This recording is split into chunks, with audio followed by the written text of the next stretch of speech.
দুটোই হারাই গেছে। আবার সালাম দিচ্ছি, স্লোগান বন্ধ করুন। আসসালামু আলাইকুম ওয়া রাহমাতুল্লাহ। কেমন আছেন আপনারা? আলহামদুলিল্লাহ। আমাদের অতি শ্রদ্ধার পাত্র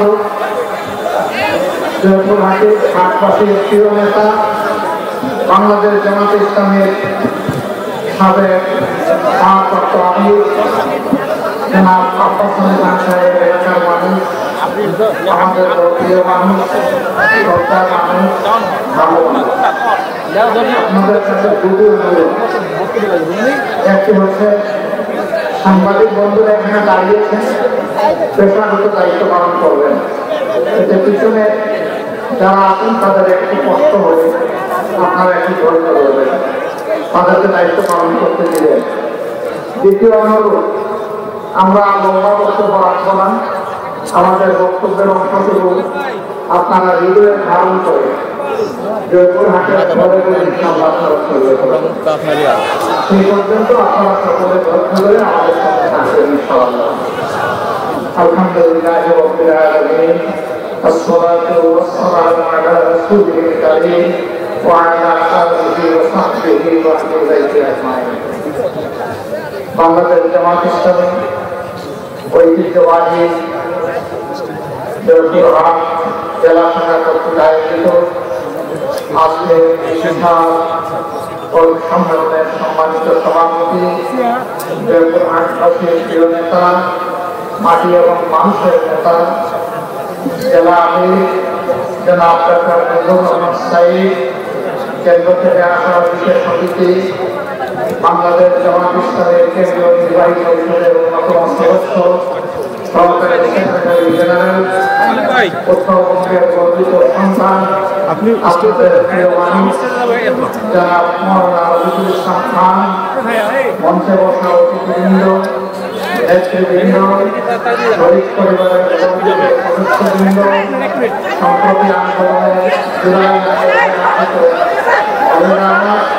এবং প্রিয় সহকর্মী সাংবাদিক বন্ধুগণ, আল্লাহ তাআলার কাছে শুকরিয়া, লাখ লাখ শুকরিয়া, অসংখ্য শুকরিয়া। 15 বছরের বন্দিতা থেকে জাতিকে আল্লাহ তাআলা মুক্ত করেছেন। আলহামদুলিল্লাহ। সেই মুক্ত পরিবেশ আজকে আপনাদের সামনে দুটি কথা বলার জন্য আল্লাহ তাআলা আমাদেরকে হাজির হওয়ার তৌফিক দিয়েছেন। আরেকবার আলহামদুলিল্লাহ। বাংলাদেশ আমাদের প্রিয় দেশ, আমরা আমাদের প্রিয় দেশকে ভালোবাসি, প্রতিটি ধুলাকণাকে ভালোবাসি। এদেশের দল, মত, জাতি, ধর্ম নির্বিশেষে সমস্ত মানুষকে আল্লাহ তাআলার মেহেরবানি, আল্লাহ তার অসংখ্য সৃষ্টির মধ্য থেকে আমাদেরকে করেছেন সৃষ্টির সেরা সার্বভৌমতা। যুগ যুগ ধরে দল, ধর্ম নির্বিশেষে আমরা প্রিয় দেশে বসবাস করে আসছি। পাশাপাশি শান্তিপূর্ণভাবে বসবাস করা আমাদের সকলের আকাঙ্ক্ষা। সেই আকাঙ্ক্ষা পূরণে কখনো কখনো কিছু ব্যতিক্রম ঘটেছে, যা ঘটেছে এটি অমানবিক, অসুন্দর, অনাকাঙ্ক্ষিত। স্বাধীনতা পেলাম 54 বছর। এই দীর্ঘ পথ পরিক্রমা একটা জাতি বিশ্বের দরবারে মর্যাদাবান জাতি হিসেবে দাঁড়ানোর জন্য যথেষ্ট সময় ছিল। কেউ যদি বলে বাংলাদেশের স্বাধীনতার পরে জাতির জন্য ভালো কিছুই হয়নি, আমি একমত হব না। হ্যাঁ, অনেক কিছুই ভালো হয়েছে, কিন্তু যদি দুর্নীতি এবং দুঃশাসন না থাকত তাহলে অকল্পনীয়ভাবে বাংলাদেশ মাথা উঁচু করে দাঁড়াতে পারে। দুর্নীতি এবং দুঃশাসনের কারণে আমরা স্বাধীনতার সেই ফসলটুকু ভোগ করতে পারলাম না। সম্প্রতি দুঃশাসন আমরা প্রত্যক্ষ করেছি, ওটা জাতি মজবুত ছিল। বিশেষ করে আমাদের দলটির কথা আপনারা জানেন। আমাদের সম্মানিত সহকর্মী, সিনিয়র নেতৃবৃন্দের সিরিয়াল ধরে 1 থেকে 11 জনকে আমাদের বুক থেকে ছিনিয়ে নেওয়া হয়েছে। অধ্যাপক গোলাম আজম রাহিমাহুল্লাহ, শহীদ মৌলানা মতিউর রহমান নিজামী রাহিমাহুল্লাহ থেকে শুরু করে কোরআনের পাশে আল্লামা দিলাওয়ার হোসেন সাইদি রাহিমাহুল্লাহ, সবাইকে আমাদের বুক থেকে তুলে নেওয়া হয়েছে। মহান রবের দরবারে দোয়া করি, আল্লাহ তোমার এই গোলামদেরকে বিশেষ ভালোবাসার গোলাম হিসাবে কবুল করো, তাদেরকে শহীদ হিসাবে কবুল করো, শহীদি দরজা দান করো, জান্নাতের আলাদা দরজা তাদের জন্য তুমি নির্ধারিত করে দাও। সম্মানিত ভাইরা, তাদের উপর যখন জড়ো হয়, মিথ্যা অভিযোগে যখন বিচারের নামে অবিচার করা হয়, তখন এদেশে লক্ষ লক্ষ মুসলমান, কোটি মুসলমান এই অন্যায়ের প্রতিবাদ করেছিল। এই জয়পুরবাসীও আপনারা প্রতিবাদ করেছিলেন। এক এক করে আপনাদের অনেক লোক জালিমদের হাতে দুনিয়া থেকে বিদায় নিতে হয়েছে। অনেকে পঙ্গুত্ব বরণ করেছেন, অনেকে জেলে গিয়েছেন, অনেকে দেশ ছাড়া হয়েছে, অনেকে দেশের ভিতরেই মহাজির হয়েছে। সারা বাংলাদেশের চিত্র এক এবং গভীর। আমাদের শত শত ভাই বোনকে ফোন করা হয়েছে। বোনদের মাঝে জয়পুর হাজারে যাকে ফোন করা হয়েছে, অসংখ্য মা বোনের ইজ্জত লুণ্ঠন করা হয়েছে, দফায় দফায় মামলা দিয়ে রিমান্ডে নিয়ে কষ্ট দেওয়া হয়েছে। তোয়াক্কাজা যুবকদেরকে ধরে নিয়ে থানার দৌড়ে চিৎ করে শুয়ে রাইফেলের ব্যারেল পিটিয়ে তাদেরকে গুলি করে পা বিচ্ছিন্ন করে দেওয়া হয়েছে, চোখে গুলি করে অন্ধ করে দেওয়া হয়েছে। আপনাদের এই পাশের বেড়া বগুড়া জুন্নুর নামে একটা ছেলে, তার ভাই, তার পিতা, এই তিনজন সাইদি সাহেবের উপর যে অবিচার করা হয়েছিল এর প্রতিবাদ করতে তার রাস্তায় নিয়েছে। এই জুন্নুর ছেলেটাকে গুলি করে তার দুই চোখ বন্ধ করে দেওয়া হয়েছে। একটা দুইটা এরকম শত শত ঘটনা। শেষ পর্যন্ত বিগত জুলাই মাসের 1 তারিখ থেকে আগস্ট মাসের 5 তারিখ পর্যন্ত বাংলাদেশকে তারা নরকে পরিণত করেছে। ক্ষমতার শেষ দিন পর্যন্ত তারা মানুষ খুন করেছে। তারা সুস্পষ্ট গণহত্যা করে।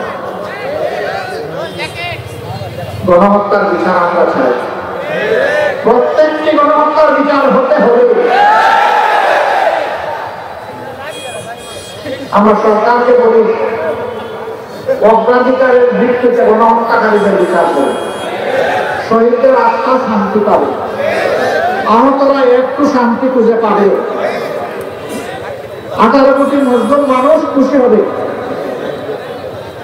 তবে হ্যাঁ, সমাজে আরো অনেকগুলো গুরুত্বপূর্ণ কাজ আছে, সেটাও করতে হবে। আমার ভাই রফিকুল ইসলাম খান বলেছেন, এতগুলা তাজা কটকারা ঘর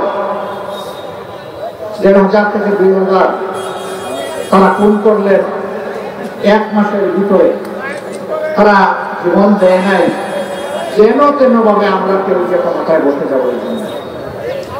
তারা জীবন দিয়েছে একটা বৈষম্যহীন বাংলাদেশ দেখতে, একটা মানবিক বাংলাদেশ তারা দেখতে চায়, একটা করাপশন ফ্রি দুর্নীতিমুক্ত বাংলাদেশ দেখতে চায়। বাংলাদেশে আবার দুঃশাসন ফিরে না আসুক তা তারা দেখছে। তাই যদি করতে হয় তাহলে অবশ্যই একটা অর্থবহ নির্বাচনের দিকে যেতে হবে জাতীয়। আর সেই নির্বাচন করতে হলে অবশ্যই গুরুত্বপূর্ণ কিছু সংস্কার সাধন করতে হবে। এই জন্য জামাত ইসলামী 5 তারিখেই বলে দিয়েছে, এই সরকারকে আমরা যৌক্তিক সময় দিতে চাই প্রয়োজনীয় সংস্কার সাধনের জন্য। তাড়াহুড়া করে আমরা নিজেরাও ক্ষমতায় যেতে চাই না, কেউ তাড়াহুড়া করে ক্ষমতায় যাক সেটাও আমরা।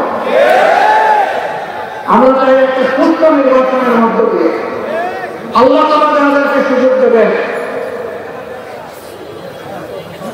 জনগণ যাদেরকে ভালোবাসা এবং সমর্থন দিয়ে তারা যেন বাংলাদেশের পরিচালনার দায়িত্ব পায়। তবে অতীতে আমরা যা দেখেছি, হ্যাঁ মাইক দিয়ে একটা বন্ধ হয়ে যেতে পারে, অভিযোগের বাকি দিয়ে শুনে ইনশাল্লাহ খাবার করে ফেলবেন। বলছিলাম আপনি ইশারা দিবেন না, ধৈর্য ধরে বসে থাকুন, যা শুনলেন কতটুকুই আলহামদুলিল্লাহ চলবে, আলহামদুলিল্লাহ চলবে। সম্মানিত ভাইয়েরা, বলছিলাম যে প্রয়োজনীয় সংস্কার আমাদেরকে শাসন করেই তবে একটা গ্রহণযোগ্য নির্বাচন করা রেখেছে। কিন্তু অতীতের দুর্ঘটনা ঘটনা যারা নির্বাচনের আগে জাতিকে অনেক ভালো ভালো কথা বলেছেন, ওয়াদা করেছেন, ইশতেহার দিয়েছেন, নির্বাচনের পরে যে সব তারা হয়ে গেছে। 5 বছর জাতিকে দেওয়া ওয়াদা বাস্তবায়নে তারা আগ্রহী ছিলেন না, বরঞ্চ অনেকেই কর্তৃপক্ষ দমনে ব্যস্ত হয়ে গেছে। আপনি তো দেশ গঠন করবেন, আপনি দমনে ব্যস্ত হবেন কেন? দেশ গঠন করলে তো এমনি যার যেটা পাওনা বিচারের মাধ্যমে সেটা পাবেন এবং নির্বিশেষে সমস্ত মানুষ উপকৃত হবে। এর কারণ দুইটা, ক্ষমতায় যারা গিয়েছেন তারা যথাযথভাবে আল্লাহকে ভয় করতেন না। আদালতে আখেরাতে আল্লাহ তাআলার দরবারে তাদের দায়িত্বের জন্য, কর্তব্যের জন্য তাদেরকে জবাব দিতে হবে, এই বিশ্বাস তাদের ছিল না। যদি থাকতো তাহলে আল্লাহকে ভয় করে তারা চলতেন, তাদের হাতে জনগণের জীবন, সম্পদ, ইজ্জত সম্পূর্ণ নিরাপদ থাকত। দ্বিতীয় কারণ হচ্ছে তারা জনগণকে বোকা মনে করে রাজনীতিকে ব্যবসা হিসাবে গ্রহণ করেছে। ক্ষুধার্ত হয়ে বসে থাকে, কখন ক্ষমতায় যাব, আর পেট করে খাইতে খাইতে বদহজমি পর্যন্ত বুঝবে। বদহজমি বুঝে ক্ষমতা যখন চলে যায় তখন পেটে পিসা দিলে সব মুখ দিয়ে বের হয়ে যায়। হচ্ছে না? অতীতে হয়নি, হয়েছে, হচ্ছে, হবে। এই পথে যারাই হাঁটবেন বেইজ্জতি তাদের কপালে অনিবার্য, অসম্মান অপদস্থতা তাদের থাকবে। মানুষ কেন টাকার গোলাম হবে, সম্পদের গোলাম হবে? মানুষ তো আল্লাহর গোলাম হবে। মানুষ যখন আল্লাহর গোলাম করে প্রত্যেকটা মানুষকে সম্মান করবে, ভালোবাসবে। সে যে ধর্মের হোক, ধর্ম দেখবে না, দেখবে তিনি আমার মতো একজন মানুষ, আমার উচিত তাকে সম্মান করা, আমার উচিত তাকে ভালোবাসা। অনেকে বলে নির্বাচিত হওয়ার আগে নির্বাচনের সময় ছেলেকেও বাবা ডাকে, বাবাকেও বাবা ডাকে। ওই যে আপনাকে তো আমার বাবার মতো না। আমাদের ওইদিকে একজন ভদ্র জ্ঞানী ছিলেন, বললেন যে এত বাবা তো বানাইতে পারবেন, আমাকে আমি না বুঝছেন তো? তো বলছে, এরপরে জিজ্ঞেস করছে, আচ্ছা এখন যে বাবা আসেন নির্বাচনের পরে মনে থাকবে তো? বলেন নির্বাচিত হওয়ার 1.5 বছর পরে ওনার সাথে একটু মোলাকাত করতে গেছে, তো বলে যে আপনাদের আমি কোথায় দেখেছিলেন? হ্যাঁ, মানুষ তার বাবাকে ভুলে যায় এখন দেখতে পাবে। এগুলো কি আছে? 5 বছর আর স্মরণ থাকে না। স্মরণ থাকে একটা জিনিস, আবার কিভাবে ক্ষমতায় আসতে। এই জন্য নির্বাচন হয় 14 সালে, সেখানে মানুষ দেয় না। নির্বাচন হয় 18 সালে, সেখানে নিশিরাতের নির্বাচন হয় 24 সালে, সেখানে হয় আমি আর মামুন, আমি আর দামিন নির্বাচন। একই দলের মধ্যে প্রতিদ্বন্দ্বিতা, মানুষকে নিয়ে থামসা করা হচ্ছে। মানুষের বুঝের অধিকার, নেশা খাওয়ার অধিকার, খাওয়ার অধিকার, বাঁচার অধিকার, সমস্ত অধিকার, শিক্ষার অধিকার, স্বাস্থ্য সেবার অধিকার সব তছনছ করে দেওয়া হয়েছে। আমরা সেই অধিকারগুলো দেখতে চাই যে আবার মানুষের অধিকার মানুষের কাছে ফিরে আসে। কিভাবে আসবে? অতীতে যারা মানুষের অধিকার লঙ্ঘন করেছে, তাহলে ভবিষ্যতে আবার তাদেরকে ক্ষমতায় আনতে হবে, তাই না? লঙ্ঘনকারীদেরকে আর ক্ষমতায় আনা যাবে না। বর্তমানে যদি কেউ লঙ্ঘনকারী হয়ে থাকে তাহলে তাকে কি আরেকবার পরীক্ষা করার দরকার আছে? দরকার নেই। এত কষ্ট এত দুর্বিষহ যন্ত্রণা দেওয়া হয়েছে বাংলাদেশ জামাত ইসলামীকে, কিন্তু আল্লাহ অশেষ মেহেরবানি, আমরা আমাদের সহকর্মীদেরকে আপনাদেরকে অনুরোধ জানিয়েছিলাম শান্ত থাকুন, ধৈর্য ধরুন এবং দেশ গঠনে অংশগ্রহণ করুন। আমরা বলেছিলাম সাবধান, আমাদের একজন সমর্থক কিংবা শুভাকাঙ্ক্ষের হাতও যেন কারো সম্পদের দিকে অন্যায় ভাবে না যায়। কেউ চাঁদা নেবেন না, কেউ ফুটপাত দখল করবেন না, কেউ কোনো স্ট্যান্ডে গিয়ে দখলদারি দাবি করবেন না। ধন্যবাদ, শুক্রিয়া, কৃতজ্ঞতা। বাংলাদেশ জামাত ইসলামের সাথে সরাসরি সম্পর্ক 2,60,00,000 বনিয়াদকে তারা আমাদের কথা, আমাদের অনুরোধ তারা রক্ষা করেছে। সম্মানিত ভাইয়েরা, আমরা একটা মানবিক বাংলাদেশ চাই, আমরা একটা শোষণহীন বৈষম্যমুক্ত বাংলাদেশ চাই। আমরা এর জন্য এই দেশে সরকারের শাসন চাই। অবশ্যই মানুষ আপনাদেরকে জিজ্ঞেস করবে, আপনারা যদি নির্বাচিত হন তাহলে সৎলোক থাকবে, তার প্রমাণ কি? দুটা প্রমাণ, একটা 2001 সাল থেকে 6 সাল আমাদের তৎকালীন আমির জামাত এবং সেক্রেটারি জেনারেল মন্ত্রী ছিলেন। আজ পর্যন্ত কেউ প্রমাণ করতে পারেনি যে তাদের হাতে 20টা আঙ্গুলের দুর্নীতির কোনো গন্ধ লেগেছে, কেউ বলতে পারে। আমাদের 63 জন এমপি ছিলেন বিভিন্ন কারণে, একই কথা তাদের। 2024 সালের 5 আগস্ট আমরা প্রমাণ দিয়েছি যে আমরা আল্লাহকে ভয় করি। আমাদের হাতে কারো সম্পদ ক্ষতিগ্রস্ত হয়নি, লুণ্ঠিত হয়নি, চাঁদা চাইনি, চাঁদা চাইনি না। যদি আল্লাহ তাআলার ইচ্ছা হয়, জনগণের ভালোবাসায় জামাত ইসলামী নির্বাচিত হয়, ইনশাআল্লাহ আমরা দেশের মালিক হব না, আপনাদের সম্পদের মালিক হব না, আমরা হব আপনাদের এবং আপনাদের সম্পদের ইজ্জতের চৌকিদার, পাহারা। আমরা পাহারা দিব, আমাদের জনগণ রাতে শান্তিতে ঘুমাবে। আরেকটা কথা ভেরি ক্লিয়ারলি বলতে চাই, ধর্মের কারণে কারো উপর সামান্য কোনো আঘাত আসলে দেশের মহ তা আমরা বরদাস্ত করব না। যদি বাংলাদেশে মসজিদ পাহারা দেওয়ার দরকার না হয়, তাহলে ওরকম একটা সরকার কায়েম হয়ে তখন ইনশাআল্লাহ মন্দির, প্যাগোডা, চার্চ, মঠ কিছুই পাহারা দেওয়ার দরকার হবে না। যারা এই দেশে জন্ম নিয়ে বসবাস করবে তারা সকলে এই দেশের গর্বিত নাগরিক। তারা কোন ধর্মের এটা দেখার দরকার নেই। রাষ্ট্র ধর্মের ভিত্তিতে নয়, বরঞ্চ রাষ্ট্র যোগ্যতার ভিত্তিতে সকল নাগরিককে তার যোগ্য জায়গায় পৌঁছে দেবে। রাসূল মুহাম্মদ সাল্লাল্লাহু আলাইহি ওয়াসাল্লাম যে রাষ্ট্রের দায়িত্বশীল ছিলেন, শাসক ছিলেন, সেবক ছিলেন, যাই বলেন, সেই রাষ্ট্রে এইভাবেই সকল ধরনের মানুষের তাদের অধিকার পেয়েছিল। তবে হ্যাঁ, যদি রাষ্ট্রের সাথে কেউ বিশ্বাসঘাতকতা করে, সে মুসলমান না হিন্দু, বৌদ্ধ না খ্রিস্টান, এটা দেখার বিষয় নয়। বিশ্বাসঘাতকতার জন্য তাকে শাস্তি পেতেই, এটাও থাকে। কিন্তু রাষ্ট্রের একজন সুশীল সভ্য নাগরিক হিসাবে যেই ভূমিকা রাখবে, রাষ্ট্র তাকে ইজ্জতের সাথে যেতে বারণ করবে ইনশাআল্লাহ। আজকে দেশে লক্ষ যুবক বেকার,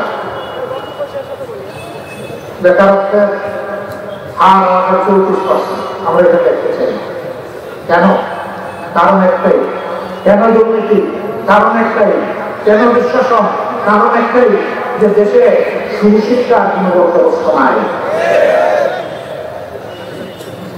আজকে সমাজের বিভিন্ন জায়গায় যারা আছে, সাধারণ শিক্ষায় শিক্ষিত হয়ে তাদেরকে শেখানো হয়নি যে আদম সন্তান, তুমি মাস্টার্স করেছ, তুমি গ্রাজুয়েশন নিয়েছ, তুমি চিকিৎসা করেছ, তুমি প্রকৌশলী হয়েছ, তুমি কৃষিবিদ হয়েছ, তুমি একজন ডিপ্লোমেট হয়েছ, তুমি মনে করো না আল্লাহ দেওয়া মেধা তোমার বাপের টাকায় তুমি হয়ে গিয়েছ। বরঞ্চ এদেশের 18 কোটি মানুষের তোমার ব্যাপারে বিনিয়োগ আছে, তোমার পিছনে বিনিয়োগ আছে। একজন বিদ্যুৎ ভাই কিংবা বোন, একজন শ্রমিক আমার ভাই কিংবা বোন, মাঠে কাজ করা আমার একজন মজদুর ভাই কিংবা বোন, কৃষক, শ্রমিক, মেহনতি জনতা, সাধারণ মানুষ সকলেই এই দেশে ট্যাক্স দেয়। আপনি যখনই যাবেন ঔষধ কিনতে, খাদ্য কিনতে, বস্ত্র কিনতে, তখন অবশ্যই আপনার দ্রব্যের মূল্যের সাথে সরকারের ট্যাক্স দিয়ে আপনাকে দিতে হবে। এখানে সবাইকে কারো ট্যাক্স আলাদা করে রাখা হয় না, সেই ট্যাক্সের টাকায় আর বিদেশ থেকে জাতির জন্য ঋণ করে আনার টাকায় এই দুইটাই মিলে দেশের উন্নয়ন হয়। এই ঋণের ভাগ সকলের গায়ে পড়ে, 18 কোটি মানুষের গায়ে পড়ে। অতএব আপনি যে প্রাইমারি স্কুলে লেখাপড়া করেছেন, হাই স্কুল, কলেজ, ইউনিভার্সিটি, যেখানেই আপনি লেখাপড়া করেছেন, তার প্রত্যেকটা ইট, বালু, পাথর, নুড়ি, রড, সিমেন্ট, পানি, মিস্ত্রির হাত, সব কিছুতে ওই আমার বিদ্যুৎ ভাই বোন সবার টাকা এখানে। সুতরাং আপনি যেখানেই থাকবেন আপনাকে মনে রাখতে হবে 18 কোটি মানুষের কাছে আপনি দায়বদ্ধ। যদি আপনি কৃতজ্ঞ মানুষ হন, যদি আপনি সত্যিকারের মানুষের মতো মানুষ হন, কিন্তু বর্তমান শিক্ষায় এই অনুভূতি জাগিয়ে তোলার কোনো ব্যবস্থা নেই। এই জন্য আমরা এমন একটা শিক্ষা ইনশাআল্লাহ দেশবাসীকে উপহার দিতে চাই, যে শিক্ষায় শিক্ষিতরা আল্লাহকে ভয় করবে, আবার দুনিয়ার সমস্ত যোগ্যতার দিক থেকে একেবারে উঁচু আসবে। ওদের শিক্ষার পাঠ ছড়ানোর পরে 1 টুকরা, 2 টুকরা, 5 টুকরা সার্টিফিকেট কাগজ দিয়ে আজকে ওখানে, কালকে ওখানে দৌড়াদৌড়ি করে শেষ পর্যন্ত কেউকে আত্মহত্যা করে। এটা আমরা চাই শিক্ষার পাঠ শেষ, কাগজের টুকরার সাথে সাথে তার কাজও তাকে ধরিয়ে দেওয়া হবে। প্রত্যেকটা যুবক যুবকের হাতে দেশ করার কারিগরের হাতে পরিণত করা হবে। এই শিক্ষা যদি আমরা সমাজে কায়েম করতে পারি, সমাজ থেকে দুর্নীতি এবং দুঃশাসন বিদায় নেবে। আর এই শিক্ষা যদি সমাজে কায়েম না হয়, তাহলে সমাজ থেকে দুর্নীতি এবং দুঃশাসন বিদায় করা সম্ভব হবে না।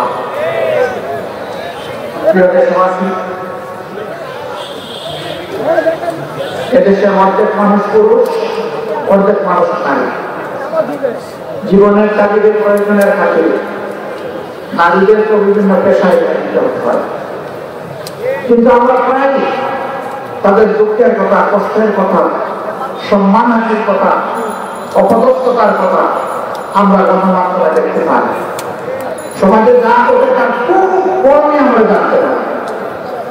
ইজ্জতের কারণে, উজ্জ্বলতার কারণে অনেক কিছু সমাজের সামনে আসে না। দেশটা যদি কোরআনের শাসনে শাসন করা হয়, ইনশাআল্লাহ সৈনিক থেকে একদম নিচে যারা পরিচ্ছন্নতা কর্মী, পিয়ন থেকে প্রেসিডেন্ট, সব জায়গায় ভালো মানুষেরা, যোগ্য মানুষেরা কাজ করার সুযোগ পাবেন ইনশাআল্লাহ। আর নারীরা তাদের সম্পর্ক কর্মক্ষেত্রে প্রয়োজনের তাগিদে জাতি গড়ার কারিগর হিসাবে তারাও কাজ করে। তারা বাড়তি 2টি জিনিস পাবেন যেটা থেকে এখন তারা বঞ্চিত। একটা তাদের মর্যাদা, আরেকটা তাদের নিরাপত্তা। তারা মর্যাদা এবং নিরাপত্তার সাথে কাজ করে। রাসূল সাল্লাল্লাহু আলাইহি ওয়াসাল্লামের সাথে মহিলারা যুদ্ধ করে, এর থেকে বড় কোনো কাজ জীবনে হয় সবচেয়ে কঠিন এবং ঝুঁকিপূর্ণ কাজ। তার সময় মহিলারা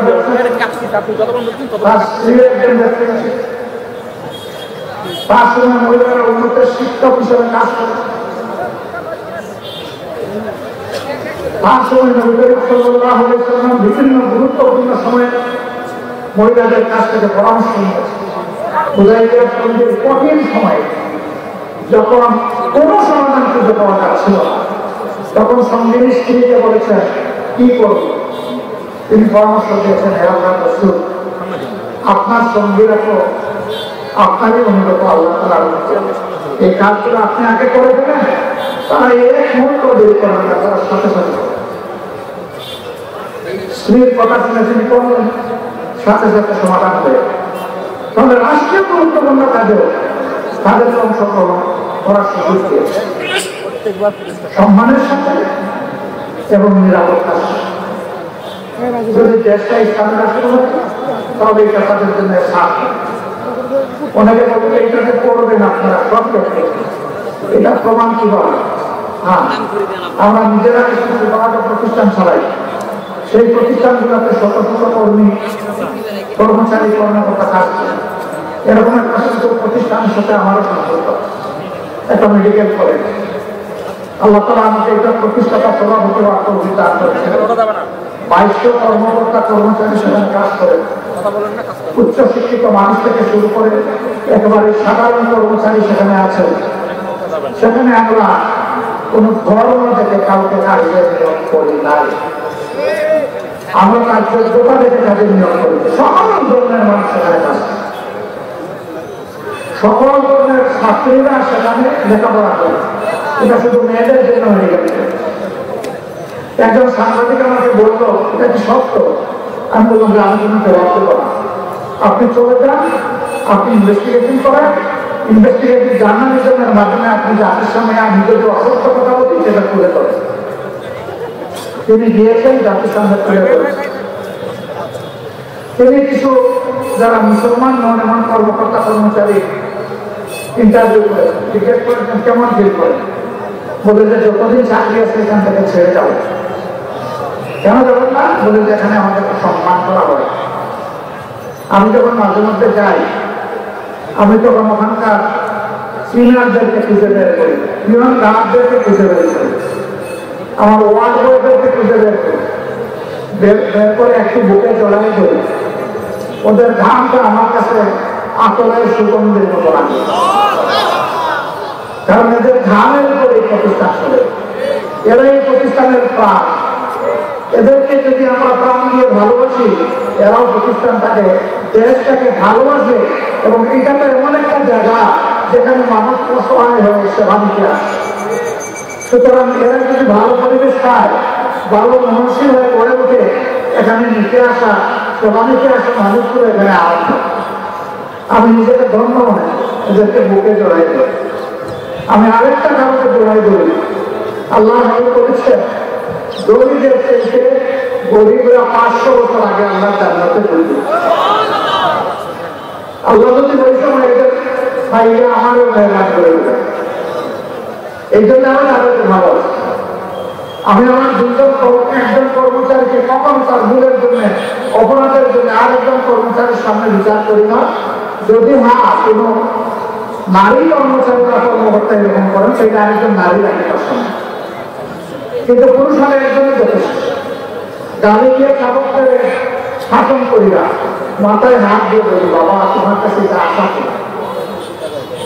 মেয়ে হলে বলি মা তোমার কাছে সেটা আশা করি। আমার বিচার বলেন শাসন বলেন শেষ।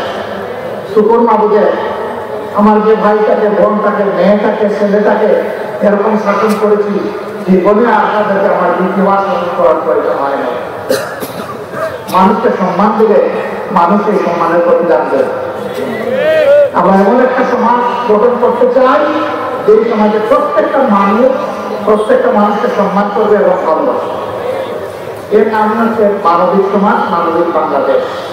এই বাংলাদেশটা আমার সহকর্মীরা আপনারা গড়ে দিতে পারবেন তো ইনশাআল্লাহ? দেখে একটা হাত পর্যন্ত মজবুত করে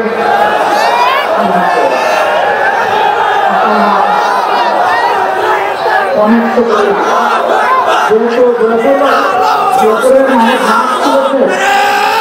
আশা করি মানবিক বাংলাদেশ হয়ে যাবে, তাই না? আরো অনেক লড়াই করতে হবে আমাদের। আমাদের সন্তানেরা কি স্লোগান দেয়? ওরা স্লোগান দেয় আবু সাইদ মুক্ত শেষ হয়ে গেছে। ঠিকই ওরা বুঝেছে আমাদের যুদ্ধ শেষ হবে। স্বৈরাচার দুরাচার সমাজ থেকে বিদায় না হওয়া পর্যন্ত আলহামদুলিল্লাহ ইনশাআল্লাহ আমাদের সংগ্রাম লড়াই সমান তালে চলবে।